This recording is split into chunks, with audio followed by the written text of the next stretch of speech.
Mutton বা খাসির বিভিন্ন ধরনের রেসিপি তো বানিয়েছেন, কিন্তু খাসির ফুলকো কখনো খেয়েছেন?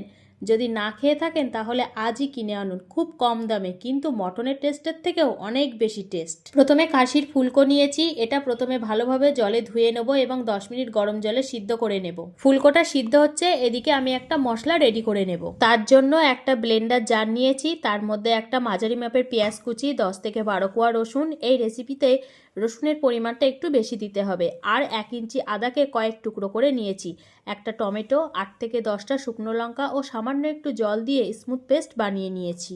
এদিকে ফুলকোটা সিদ্ধ হয়ে গেছে, নামিয়ে নিয়েছি। একটু ঠান্ডা হলে এর উপর থেকে একটা হালকা চামড়া তুলে ছোট ছোট পিস করে কেটে সেটাও আবার ভালো করে জলে কষলে কষলে ধুয়ে নিয়েছি। তারপর ফ্রাইং প্যানে 4 টেবিল চামচ তেল দিয়েছি, তেলটা একটু গরম হলে পেস্ট করা মশলাটা দিয়ে ভালোভাবে নেড়ে চেড়ে নিয়েছি। এরপর মশলার কাঁচা ভাবটা চলে গেলে এর মধ্যে কিছু গুঁড়ো মশলা অ্যাড করেছি। 1 চামচ হলুদ গুঁড়ো, 1/2 চামচ মরিচ গুঁড়ো, 1/2 চামচ ধনে গুঁড়ো, 1/2 চামচ জিরে গুঁড়ো, 1/2 চামচ লবণ দিয়ে ভালোভাবে আবারও 2 থেকে 3 মিনিট কষিয়ে নিয়েছি। তারপর সব মশলা থেকে তেল সেপারেট হতে শুরু করলে কেটে রাখা ফুলকোর টুকরোগুলো দিয়ে ভালোভাবে মশলার সাথে নেড়েচেড়ে নিয়ে 2 মিনিটের জন্য ঢাকা দিয়ে দিয়েছি। 2 মিনিট পর ঢাকাটা তুলে নিয়ে আবারও একটু নেড়েচেড়ে নিয়ে 1.5 কাপ মতো জল দিয়ে 1/2 চামচ হলুদ গুঁড়ো, 1/2 চামচ লবণ দিয়ে সবকিছু এবার ভালোভাবে ঝোলের সাথে মিশিয়ে নিয়ে আবারও 5 মিনিটের জন্য ঢাকা দিয়ে দিয়েছি।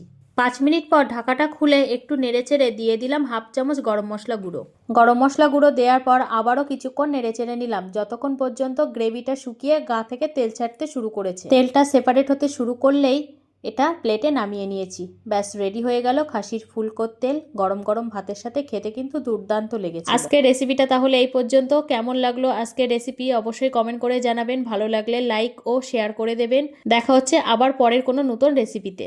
কোন বন্ধু কোথা থেকে দেখছেন এবং কোথা থেকে আমাদেরকে এত ভালোবাসা দিচ্ছেন সেটা অবশ্যই কমেন্ট করে জানাবেন। আমরা তাহলে পরের ভিডিওতে আপনাদের নাম মেনশন করতে পারবো।